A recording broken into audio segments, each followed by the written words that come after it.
What is going on, everybody? Welcome back to the Enter the Chat Gaming Podcast. Welcome to episode 11. We've been doing this for a little while now.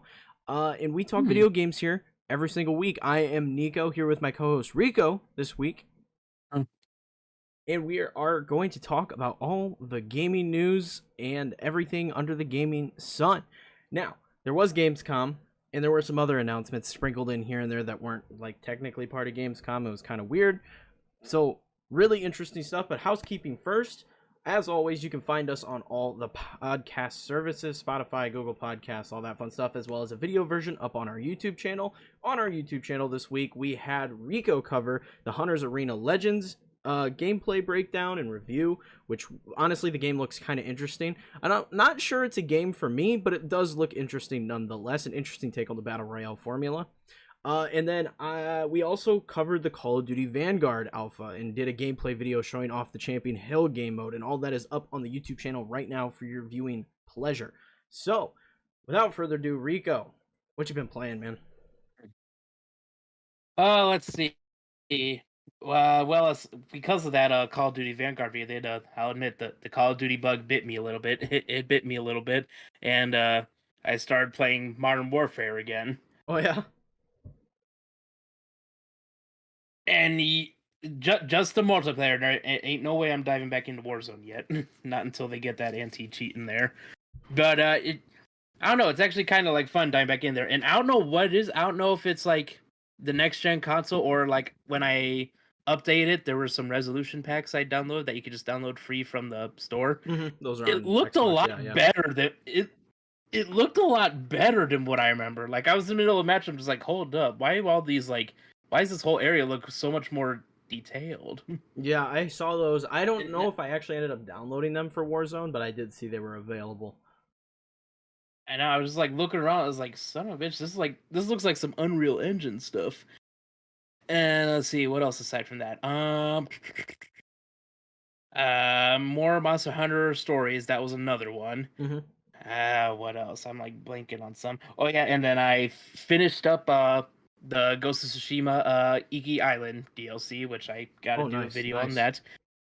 Very pleasant DLC. It's like it kind of addresses like one part of like Jin's, I guess, I sort of like character that I felt was kind of left out in the main story, which I don't know if it was ever like shown in the main story, because if you've seen it yet, because I forget like at what point it's shown. It has to do with Jin's dad, basically.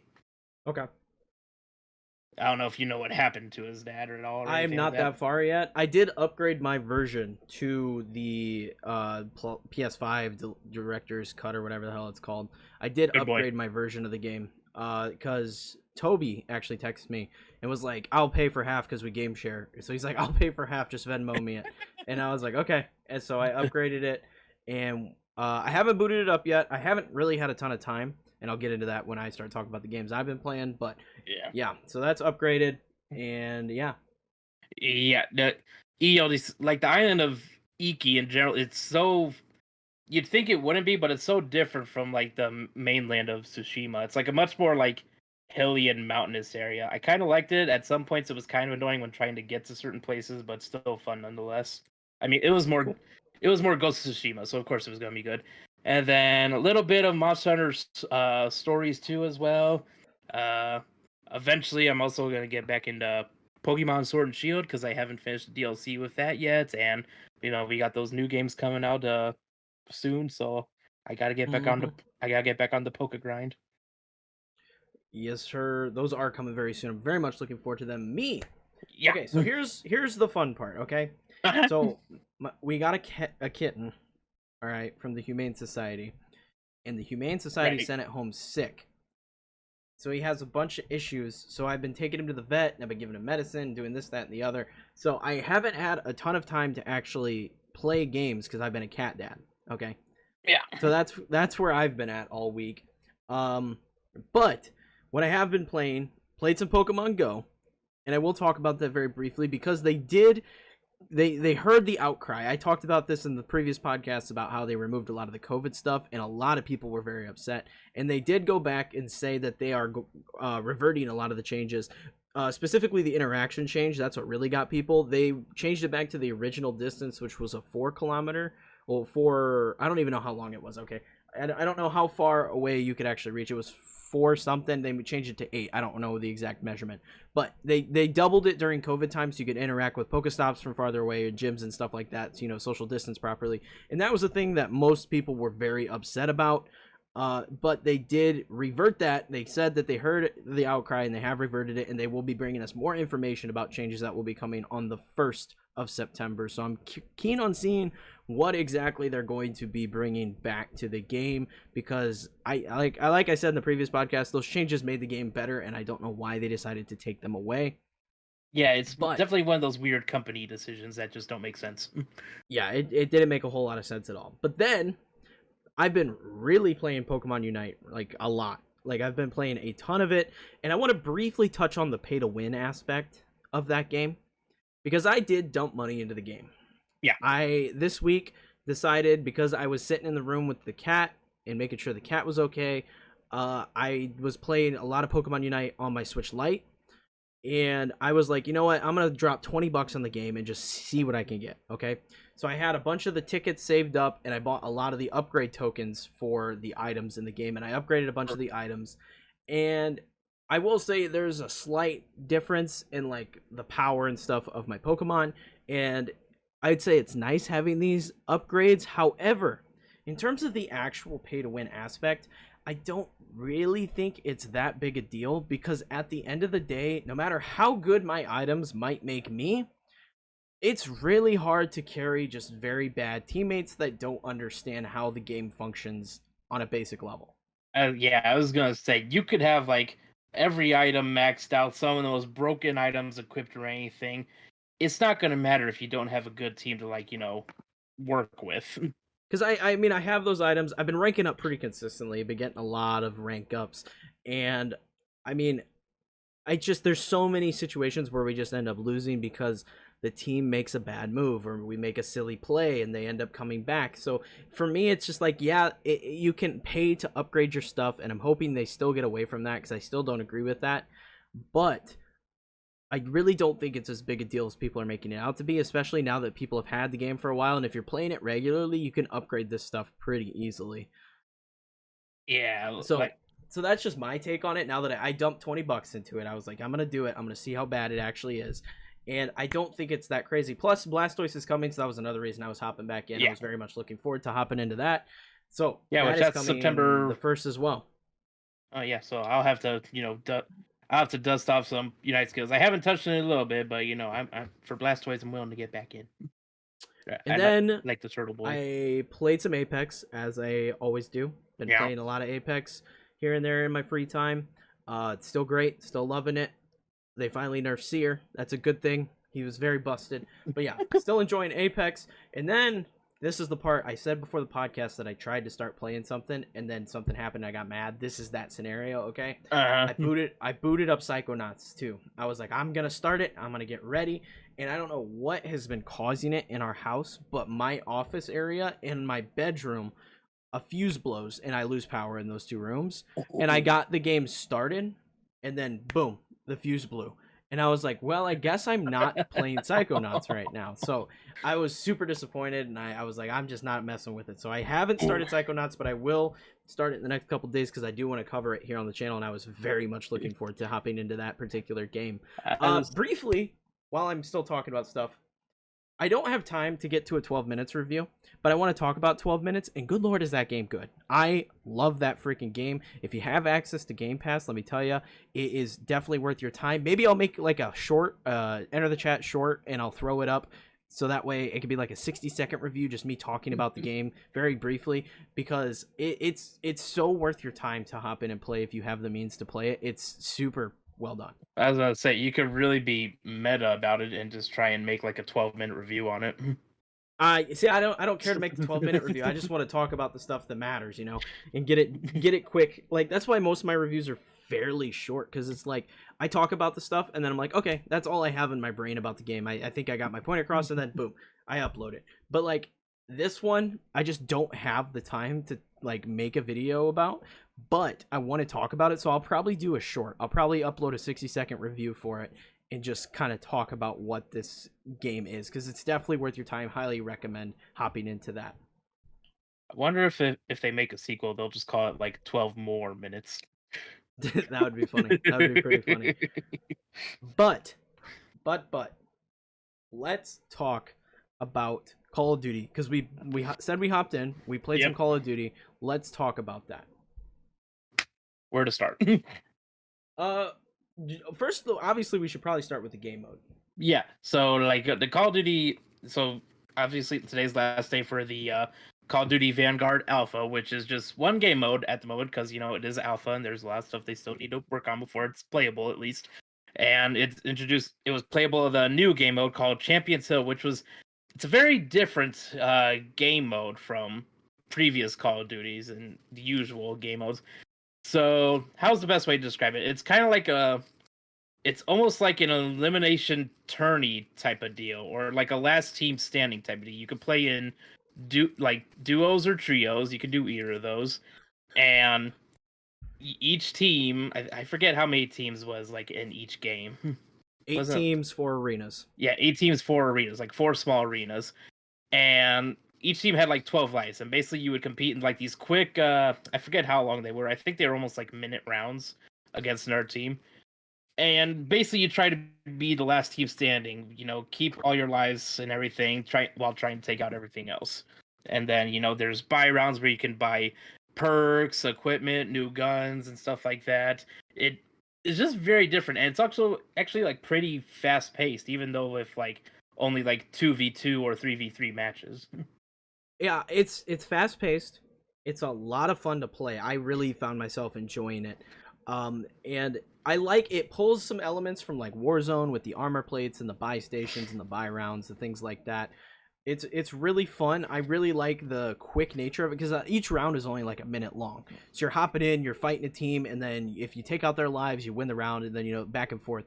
It's cool also because there's money scattered throughout the map as well as extra lives that you can grab. So there's like objectives that you can push for and really play strategically. But it's just a really unique game mode, and we were talking during the gameplay session about possibility of them from season to season changing things up by like changing the guns and equipment that you can take into these. There's a lot of ways that they can make this a really interesting game mode, and it's a lot of fun. It really is. And like one thing I noticed that I'm wondering if they might implement this into Warzone when the game comes out is that when there's an armor plate on the ground and you pick it up, it automatically just gets equipped. You don't have to press a button, go through an animation or anything. So I wonder if that's something that they're kind of like testing out and might get added to Warzone, where like if you have an open plate slot and you pick up a armor plate, it'll just automatically get put in that slot without having to do anything.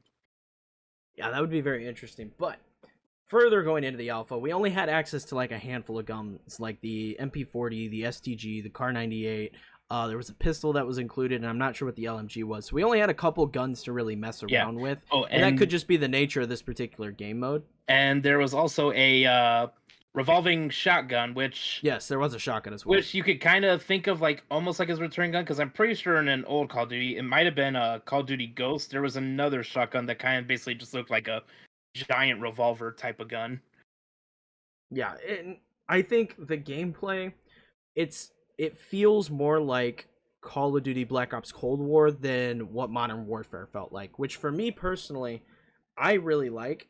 I'm more of a fan of the arcadey, more fast-paced kind of Call of Duties, where I really enjoyed Modern Warfare, but I just feel like going and playing, Warzone after playing Black Ops Cold War, it's two entirely different play styles, and I'm more of a fan of the Cold War. So I really hope when this drops, they update Warzone with the new map and all that stuff, and Warzone gets the play style of the new Call of Duties, because I vastly prefer it. Yeah, I can see it doing that, and at the same time, it's kind of like interesting to see how it goes, because it kind of seems like lately they're kind of making it so like all these Call of Duties that have been calling out since Modern Warfare, they want to make it all like one experience, kind of, if that makes sense. Yeah, I got what you're saying, but like honestly, yeah. I think the alpha is pretty solid. There are some bugs, which I think is pretty normal for an alpha. I don't think it's anything to be like surprised about. Yeah, as I say, bugs are stuff that definitely needs like some working on, like the wall banging. That's one thing. Yeah, the amount of stuff that you can shoot through, it's very very odd compared to how previous Call of Duty's played. Yeah, they definitely need to like rework like what can be shot through, or at least greatly reduce the damage you take when getting shot through something. It just feels like no matter where you hide, you're not safe basically. Yeah, it's a very very awkward kind of feel when you get rocked through what you assume would be cover. Now, there are certain parts of the environments are destructible. So that stuff makes perfect sense to me. Like they just whittled it down and there's no more cover there. That makes sense. But like when nothing gets destroyed and you're getting annihilated, it's a little frustrating. Yeah, like when in previous Call of Duties, I could stand behind a cloth fruit stand and be perfectly fine. But in this game, the bullets actually go through the cloth. What the fuck? Now, I will say after playing the alpha, I am much more excited for this Call of Duty than I was previously.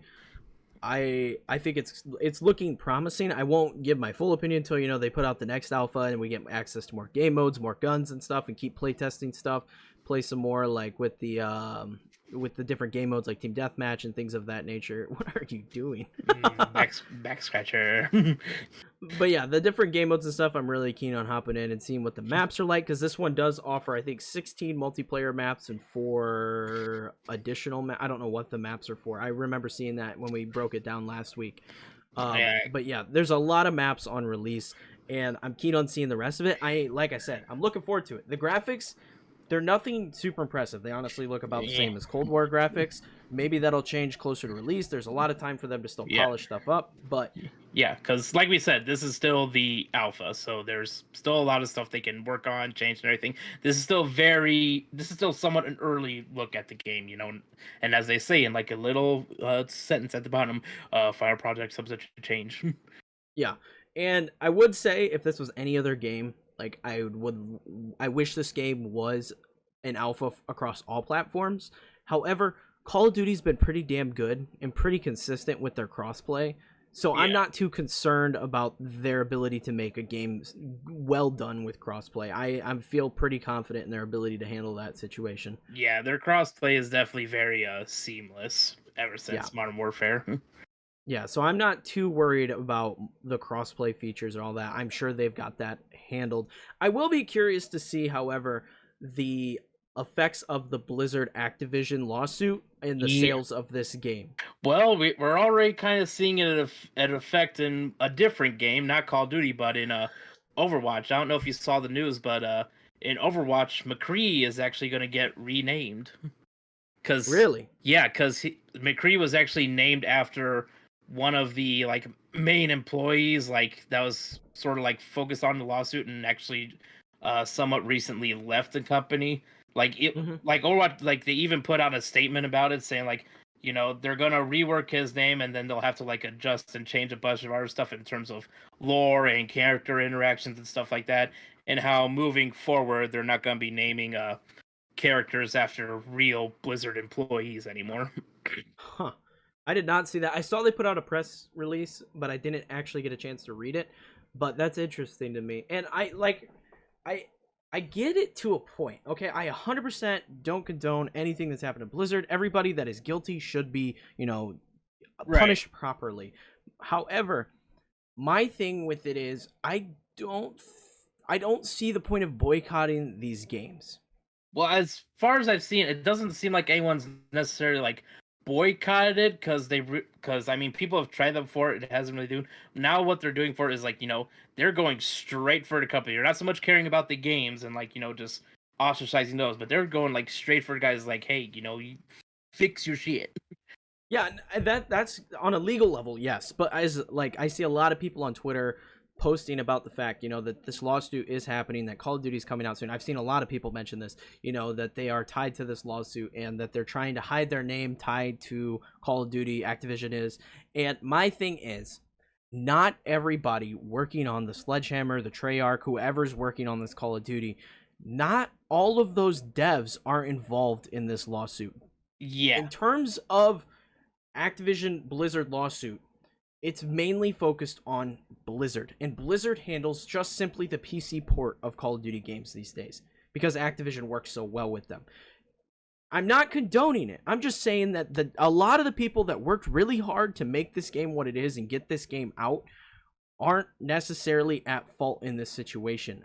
Yeah, it's the same like thing that's happened like with other games. It's like, company does something shitty, like, oh, let's boycott the game, but then it's like, yeah, you may or may not be hurting the company, but you're definitely more so hurting the devs that have like probably poured how much time and effort into this game. Because if the Yeah. game doesn't do well, then that's how layoffs happen and how like studios get closed and everything like that. So it's definitely a very like hard moral thing to do. Is like, yeah, I don't want to support this company, but at the same time, I don't want like the actual hardworking people to lose their jobs over something like this.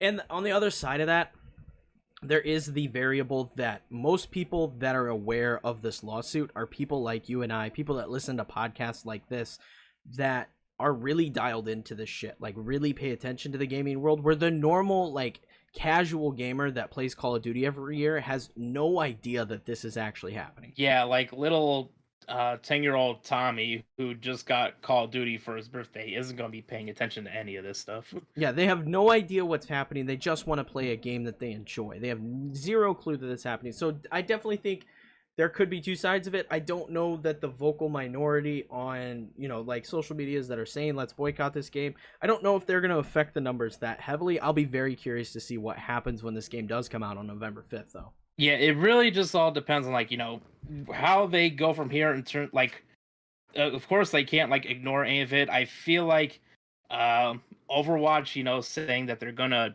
rename McCree is some not so much a step in the right direction, but a sign that they're starting to move in that right direction, because they definitely want to build back up that goodwill and everything before Overwatch 2. Now, like we said, people gotta learn to separate the shitty company from the hardworking devs, but at the same time, people can only focus so much and just funnel it all into one thing.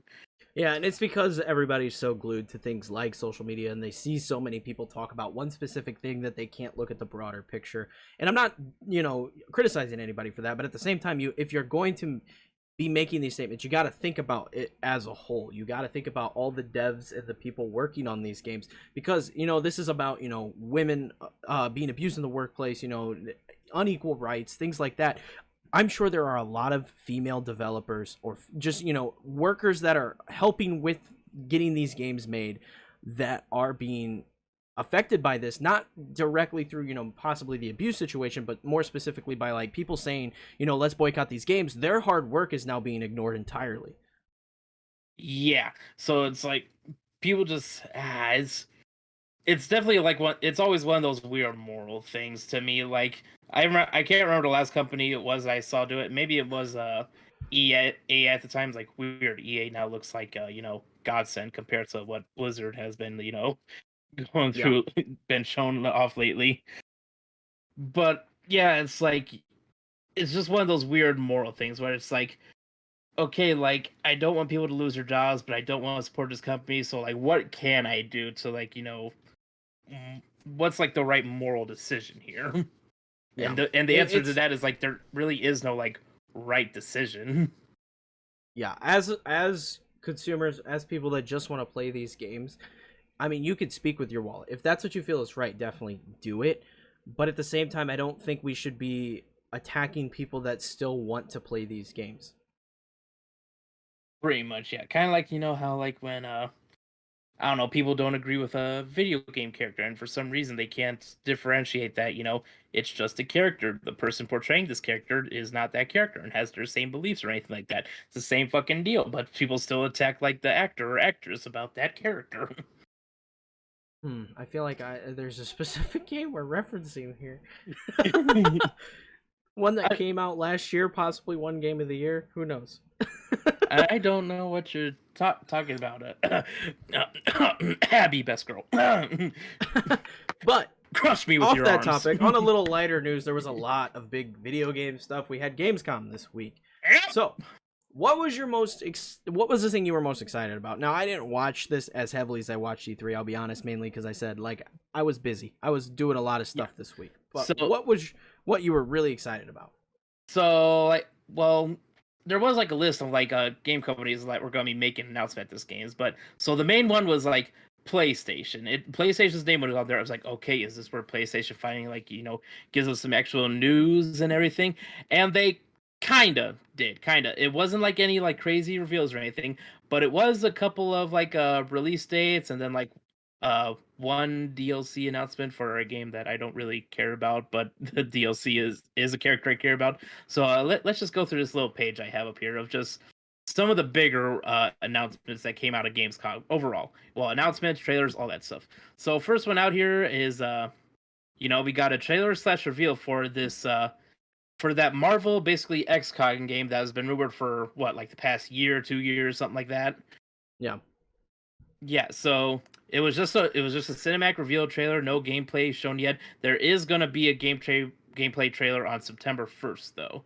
And it looks pretty. I will say I've never played like an XCOM style game, but it does look pretty interesting. I'm liking like some of these character designs. I think Ghost Rider looks absolutely badass, that's for sure. And then you got Blade in here too, and then some other Marvel characters like what was the did you ever watch the New Mutants movie?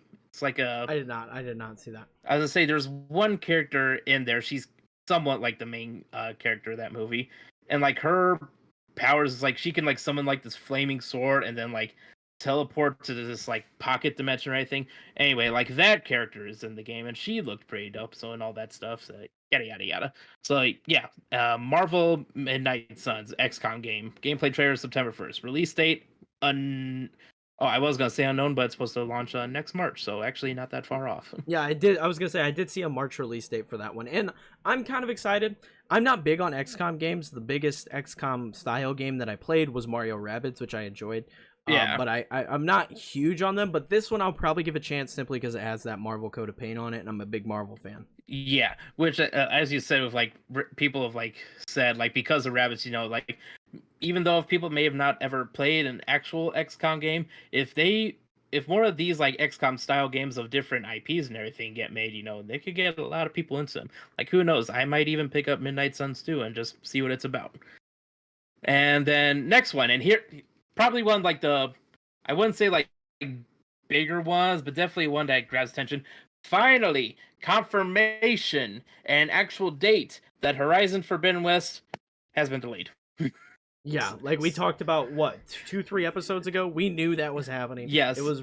I think Kotaku leaked that, and no one is surprised. Yeah, okay? it was just a matter of like waiting for an official announcement, and now we have it. Finally, have it. Horizon Forbidden West coming out February 18th, 2022. And I want to pause briefly, okay? Pausing. I'm gonna pause on this one because I've seen a lot of people and people commenting on your PS5 rant specifically that are saying like I'm assuming it's Xbox, okay? And I've seen it on Twitter as well that a lot of like the PlayStation just doesn't have any games, and that's not accurate, okay? It's not accurate. I understand they don't have a lot of new stuff coming, okay? But they're in a similar situation to what Xbox is. Obviously, they have less access to new stuff because they don't have something like Game Pass that just gives you this whole library. Yeah. However, they are putting out, with the backwards compatibility, there is a huge PS4 library for you to use. They're also updating a lot of the old games, like with the director's cuts. With we had Ghost of Tsushima, Death Stranding's coming. We're getting updates for stuff like Horizon. We got the 60 FPS update. Yeah, I was going to mention that actually. Yeah. Like, there's lots of updates that are coming for these games, and your backlog is big. But that's not it. There are still good PlayStation 5 specific games that have come out. Ratchet and Clank was phenomenal. I don't think it's my game of the year, but it was a fantastic game that I loved going through and platinuming, okay? People really like Demon's Souls, which is a PS5 exclusive. People really like Returnal, which is a PS5 exclusive. So there are good games on PS5. It's just that there aren't a lot of these big PS5 exclusive games that are coming soon. Yeah, which, that's probably going to change like by 2022, because as we can see from the so far like predetermined lineup, of course everything is subject to change. 2022 could be a pretty stacked year for games for basically on all platforms, but definitely PlayStation especially. Yes. Now that moving on, another thing that was shown, we got a trailer for Lego Star Wars: The Skywalker Saga. Now, as I'm pretty sure we've all played Lego Star Wars games in the past, and What makes this one different? I don't really know. It's been a while since I've played a Lego Star Wars game, but What's different with this one? I can run it down for you. We'll pause again. We'll hit the brakes. hit the Okay. brakes. Tell me what's new. So this one, they're redoing the original Lego Star Wars games. They're adding new combat systems. They're changing up. They're probably because the original games didn't have actual dialogue, where now the newer Lego games have dialogue from the movies. So I think that's being included as well in the original one. This is going through the entire thing. So we're getting episodes 1 through 3, we're getting episodes 4 through 6, then we're getting episodes 7 through 9. So we're getting the entire thing in one game. The thing with the dialogue though is like I don't know if I really like cared for the ad dialogue because I always thought like the older games were always like so much like funnier and charming. Just the fact that everyone's just making sort of these like noises like I agree. I really like the older ones, but I'm very curious to see what they do to make the new games funny like the old ones were, because they really go out of their way to make them goofy and just over the top. And they did a very good job with things like Lego Jurassic Park and stuff like that. I really liked those, so I'm curious to see how they handle it moving into this one. I've been waiting for this game forever. I think it was supposed to come out last year. I had it on pre-order, and it took so long for this game to finally come out that I just canceled my pre-order. So I'll probably end up picking this up, but yeah, it's something that I've been waiting for so long. I'm definitely going to be playing it and talking about it here on the channel. But yeah, I'm glad it is. What is it? A September release date? The thing I have here doesn't say, so I'm not too sure. Okay. I didn't know if they confirmed a release date or not. Yeah, they might not have, but I would assume you're just. Oh wait, no, there kind of is. There's no specific release date, but it says it's supposed to come out next spring. Oh wow, longer than I thought. Okay. Yeah, so probably I want to say March or April. It'll come out. Probably April. Anyway, coming up next. So, Super Monkey Ball Banana Mania, that's coming out in October, but they decided to make a DLC announcement. Now, this is more so a character that I care for, one that you're definitely not going to know about, because it's a Persona 5 character that you can play as in the game. It's called Morgana, and he's like a little thief cat. He's got a mask, and he talks, and he thinks he's a human, but he's not really a human. So that's more so entertaining news for me, because, Persona 5. I know a lot of people like Monkey Ball. That game gives me motion sickness. Yeah. That game would give me frustrations like no other. Okay, now here's the real I would say biggest announcement to come out of Gamescom. We're getting a new Saints Row game. And not too far off. It's also coming out next February 25th. And it's a reboot. Yeah, it's not a sequel. It's an actual reboot of the game. It's gonna be more grounded than what the last couple Saints Row games were, but still have somewhat a zany, goofy, a little bit of that over the top flair to it and that goofiness to it, which I guess some people aren't too happy about. People like the insanity of the Saints Row game. However, I am still kind of excited about this. A new Saints Row experience, a new area. It's more of let's see, what does it say here? I forget. Nah, I can't forget the actual.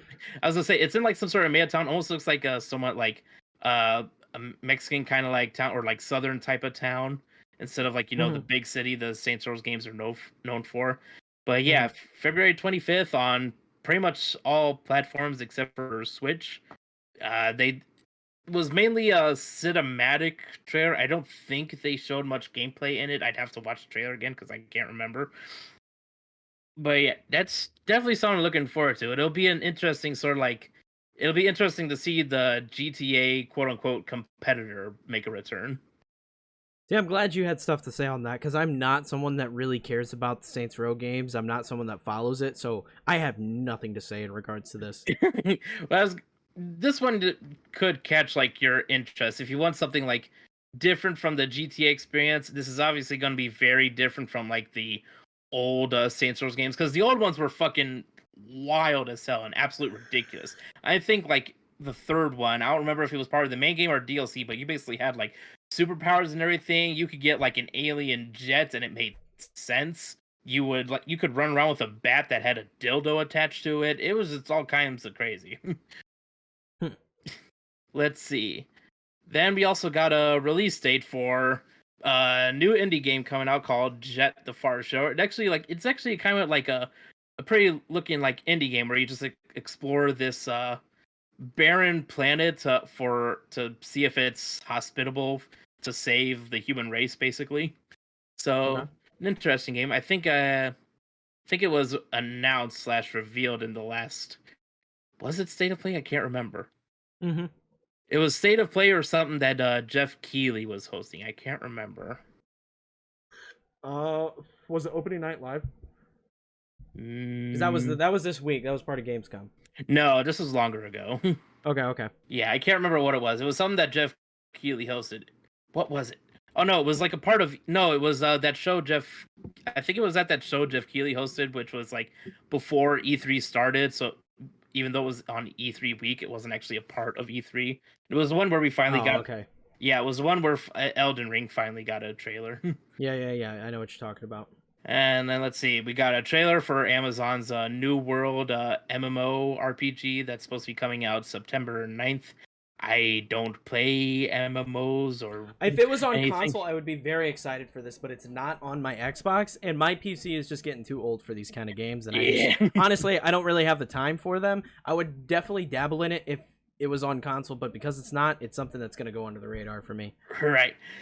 And let's see. And then there was a more of a look into some of the stuff coming for Death Stranding's director's cut. Like for one, you can get a fucking jackpot to deliver your packages now, and a whole bunch of other vehicles. Yeah, one of them's like one of them gadgets is a pair of legs that can do the walking for you. Wow. Okay. As I say, it can do the walking for you, or it can haul packages for you. You can get a catapult slash cannon that just launch packages all the way across the map closer to your destination. So I was like, this will save time.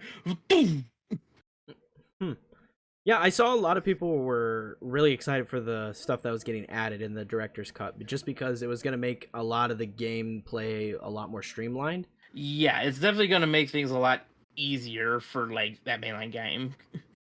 And let's see, we also got a Call of Duty Vanguard gameplay trailer. I think it was from a section in the campaign. I haven't watched too much of it, but from what I've seen, it is like as most Call of Duty campaigns look, it looks kind of nice. I will admit that.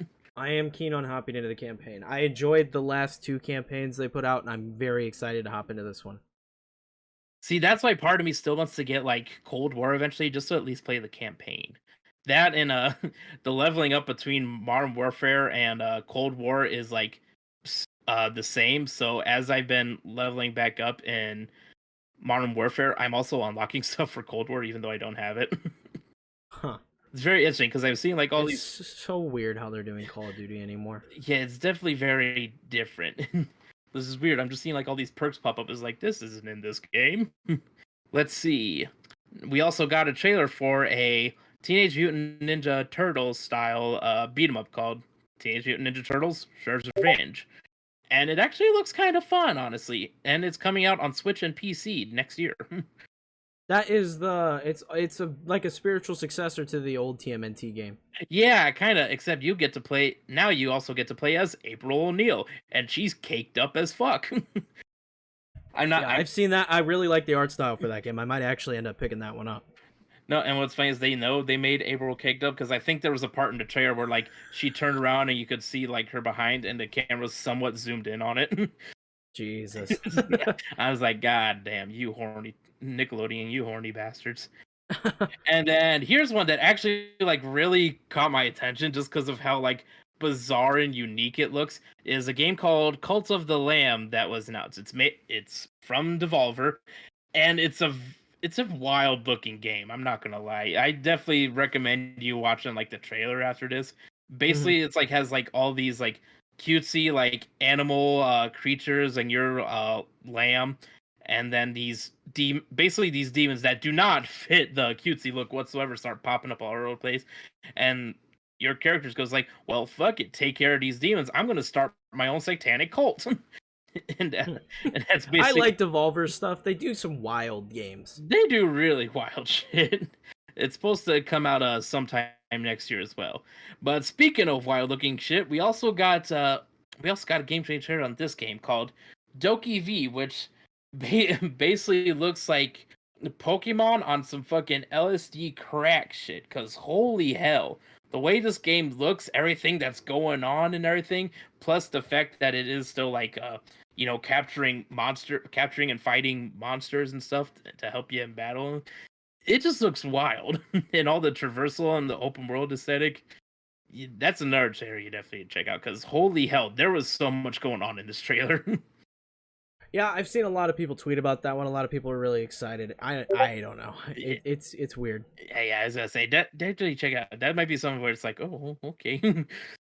And then let's see. Last bit I got here is that now we have the new official release date for Sifu. That's sort of like a kung fu action adventure on PS5. game. That one excites me. It does me too. And that's another one that's also coming out in February. About, let's see, 1, 2, 3, 4 days after Forbidden West. It's coming out February 22nd, 2022. It's coming out 2/22/22. I am really looking forward to that one. It looks like it's gonna be a blast. It really does. Like, it caught my attention from like that first reveal trailer when you're fighting in the hallway, just because it reminded me of the Raid movie, which I don't know if that's a movie you've ever seen, but there's like this one fight scene where it's a SWAT team member fighting a bunch of like gang members in a hallway, and it's an amazing fight scene. It gave me flashbacks to that. I'm just like, I am excited about this game. But yeah, that is pretty much it for all like the big stuff that was announced at Gamescom. I'm sure there was probably you forgot the entire Xbox conference. Let me take over for you. Well, I was kind of leaving that one for you, because it did briefly touch on it, mainly like some Halo stuff, but I figured you probably already had like a list of stuff from that. Yes, there was a lot of stuff. I'll probably forget some of it, but I'm going to talk about the big stuff that had me really excited. So they showed a ton of stuff. The funniest part of that whole presentation was they did like a 10-minute segment of Age of Empires on PC and showed like no gameplay, which I thought was hysterical. And I don't really care about Age of Empires, so I just kind of skipped through it. But yeah, it was really weird. I was gonna say, wasn't like one big long part of it just them talking about a catapult? Yeah, it was so bizarre to me. But they announced some cool stuff, and I gotta give a shout out. I listen to Kinda Funny a lot. I really like the Kinda Funny podcast. And Paris Lilly, who's on the Xcast, hosted this one just like he hosted the E3 event, and he does a killer job at these presentations. So like I really enjoy that aspect, just because it's someone that I listen to on podcasts pretty regularly. I thought it was really cool, especially because he's not a part of Xbox. He's just a community member. So it's really cool that Xbox is bringing these people on to like be a part of these bigger conferences and stuff like that. But good Lord, was there a lot. So Flight Simulator, it was one they talked about. And there wasn't like a whole lot of new games shown off, but it was more about like updates and stuff regarding the games that we already know are coming, which I appreciated. So Flight Simulator is getting a new multiplayer racing game mode where they're going to be, there's some sort of like motorsport that is all plane based, and they're adding it into Flight Simulator, which is super cool. And then they talked about their Top Gun stuff, which is coming out later this year, and it collabs with a movie where you're going to be able to fly the Top Gun jets and the fighter jets and stuff like that, which is super exciting as well. Really cool stuff. And then they announced as well that they're partnering with this company that's working on these new, they look like mini helicopters that are supposed to be like coming out later in real life, that are designed to be a form of people movers. There's essentially, a new form of public transportation that are in like mini helicopters. And it was really interesting. I highly recommend you go check out that segment, because it's really interesting that they're partnering with the company and they're making them as specific as they can to show off how this is going to work, and we're going to be able to fly them in Flight Simulator. I think it's going to be really cool. They're doing a lot of really cool stuff with this game. Also, they're going to be updating different regions. I don't remember which region they mentioned that they're updating in this specific update, but that is going to get a visual overhaul. So a lot of really cool stuff coming, and just the fact that this game runs on consoles is crazy to me. It's a really, really pretty looking game. I highly recommend checking it out. If you haven't seen gameplay, we do have a gameplay video. I covered it here on the channel. It's up on the YouTube channel. Check that out. But super cool. Then they talked about cloud gaming, which is super exciting to me. Okay, so they already have for Game Pass, they have it on phones, they have it on tablets, they have it on PC. You can do the cloud gaming everywhere. They announced during the presentation that coming this holiday, we're going to be able to do cloud gaming on not only the Xbox Series X and S, so we don't even have to download the games anymore, which makes the Series S even better. Okay, I want to stop and pause before I continue. The Series S only has like 320 gigabytes after you update your console. That's not a lot of space, but the fact that you can now go in any game that supports cloud gaming on Xbox, you could just play and not have to download to your system. That is huge for a 300 gigabyte system. That makes this system insane. Now, obviously, you're not going to get, the increased graphics. It's going to run at 1080, 60 frames.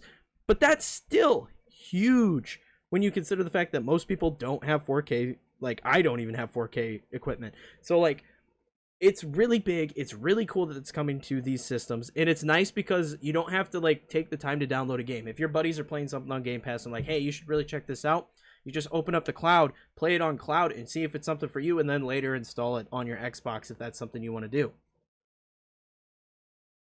That is a lot. Yeah, there was a lot.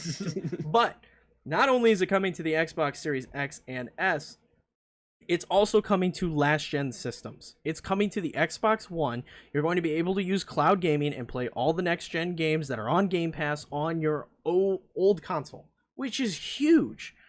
Why'd my dumbass think it was going to come to Xbox 360 for a second?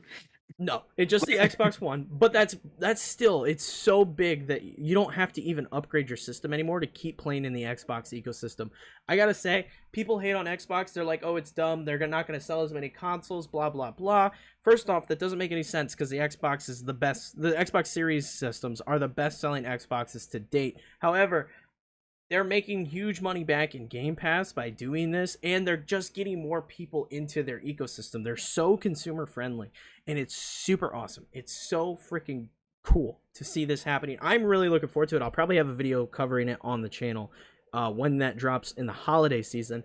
But yeah, that stuff really, really excites me because the more they work on this, the more they put it out, the better it gets. I've done a lot of the cloud gaming on my PC and on my iPad, and it's fun. I just can't wait to see how it develops over time. Moving on, though.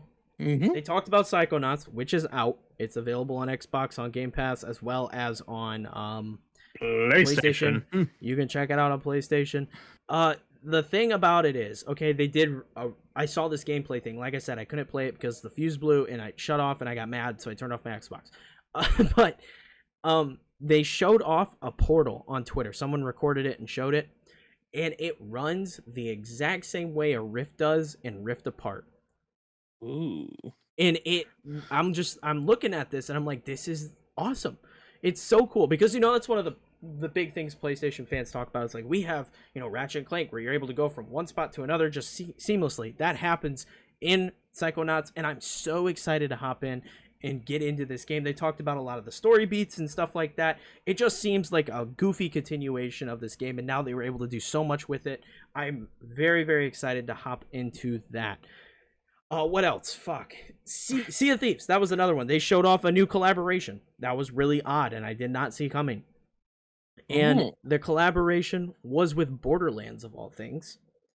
There is a new mission type in Sea of Thieves where you can go out, and it's called, I don't know what it's called. It's like Mayhem something, but you go out, you do the mission, and it's just craziness. And then you unlock this boat that is themed like Borderlands. You have the Borderlands logo on your flag. Your statue thing on the front of your boat is Claptrap. It's freaking awesome.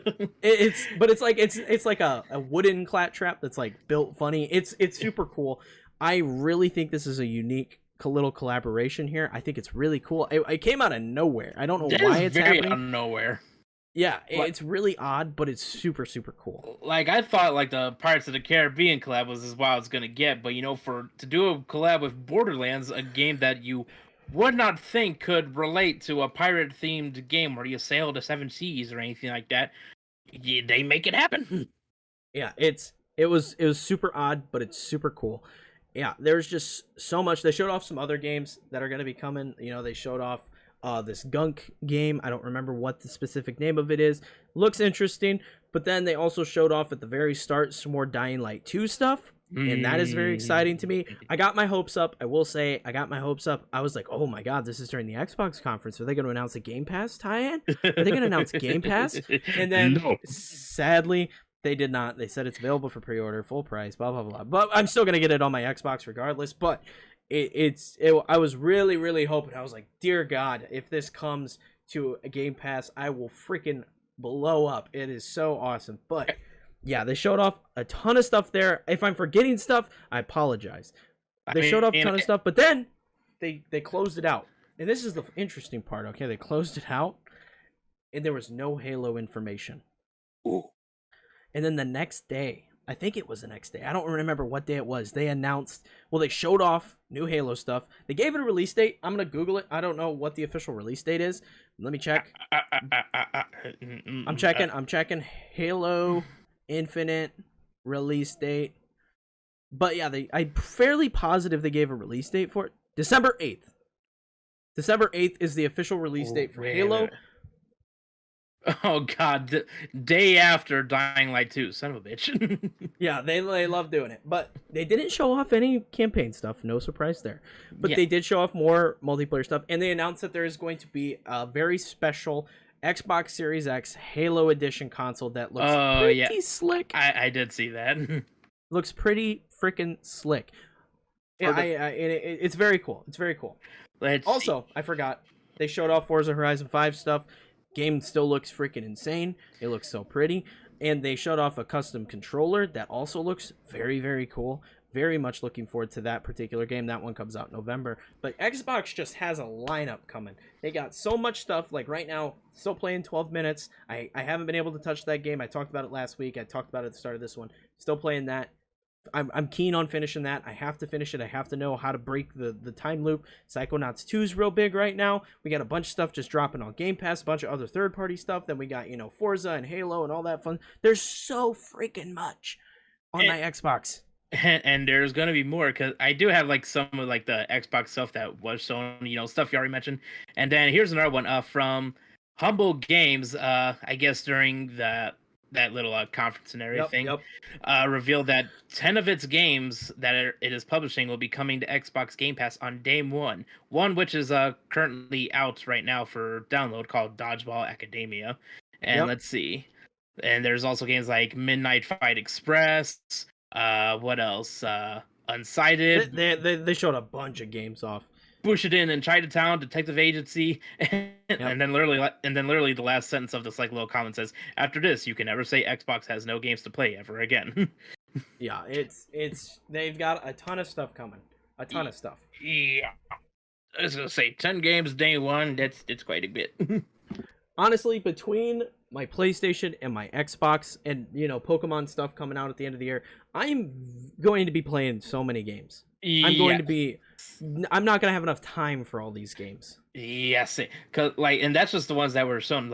You still gotta think of Back for Blood, fucking Battlefield coming out. Which, good God, I'm so excited for Battlefield. I'm so excited for Battlefield. Let's see. What day is Battlefield coming out? Oh, let us find out, because I'm sure it's gonna give us an oh shit moment.